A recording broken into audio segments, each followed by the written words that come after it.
મંચસ્થ સૌ મહેમાનો અને આવતીકાલનું જે ભવિષ્ય જે છે એવા આપ સૌ ખેલાડીઓ, સૌ પ્રથમ તો આપ બધાને અહીં સહર્ષ આવકારું છું, આપનું અભિવાદન કરું છું અને શુભેચ્છા પણ પાઠવું છું કે તમે જે ક્ષેત્રમાં કામ કરી રહ્યા છો એ ક્ષેત્રમાં ભવિષ્યની અંદર તમારી ખૂબ સારી નામના થાય. આજના સમયની અંદર મેદાની પ્રવૃત્તિઓ દિવસે દિવસે ઘટતી જાય છે.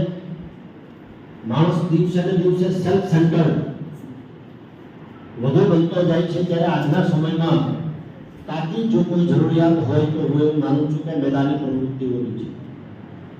અને એમાં એવી રમતો કે જેના હિસાબે શરીર સ્વસ્થ વધે, તમારી તબિયત સુધરે અને એનાથી પણ આગળ જો વાત કરીએ તો મેં પહેલા કહ્યું કે માણસ સેલ્ફ સેન્ટર્ડ જે બનતો જાય છે એમાંથી બહાર નીકળી અને પોતાના માટે નહીં પણ પોતાની ટીમ માટે વિચારે, પોતાના વિસ્તાર માટે વિચારે. એટલા માટે હું એવું માનું છું કે મેદાની પ્રવૃત્તિઓ ખૂબ જરૂરી છે અને એમાં પણ કબડ્ડી જેવી રમતો કે જેના હિસાબે આવનારા સમયની અંદર તમારું શરીર સ્વસ્થ પણ વધવાનું છે.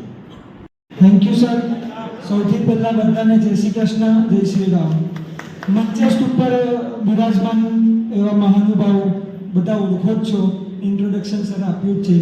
અને ગુજરાત સ્ટેટ કબડ્ડી એસોસિએશન સંલગ્ન અમરેલી જિલ્લા કબડ્ડી એસોસિએશન તથા દેવકા વિદ્યાપીઠ દ્વારા જે સુપર 8 નું આયોજન કરવામાં આવ્યું તેમાં સર ખરેખર અમને તો એવું હતું કે આ સિઝનમાં ક્યાં ટુર્નામેન્ટ થાય છે, ફર્સ્ટ ટાઈમ થઈ રહી છે આ ટુર્નામેન્ટમાં. તો બધા પ્રેક્ટિસમાં બધા ફિટનેસમાં હોય છે, પણ પ્રેક્ટિસથી બહુ અનુભવથી અમે રમ્યા છે, ટુર્નામેન્ટ સારી રમ્યા છે. ને જે આયોજન તમે કર્યું છે અહીંયા સર અમરેલી જિલ્લામાં, સૌરાષ્ટ્રમાં ફર્સ્ટ ટાઈમ આવું આયોજન સર થયું છે.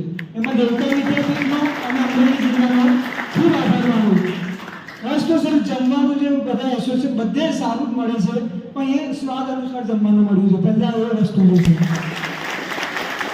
અને તો કે બધાને ખબર છે, બધા હવે નેશનલ અહીંયા ખાસા બધા પ્લેયરો છે. સુપર 8 એટલે ટોપ 8 ટીમ આવતી હોય છે. બધા સર સ્ટેટ એસોસિએશનમાં પણ સારી રીતે પણ જે રહેવાનું પણ તમે વ્યવસ્થા કરી, બેડ વ્યવસ્થા છે એના વિશે અમે સર ખરેખર તમારે ખૂબ ખૂબ આભારી છીએ સર. તમે અમને 5 સ્ટાર જેવી હોસ્પિટાલિટી આપી છે એના માટે સર થેન્ક યુ.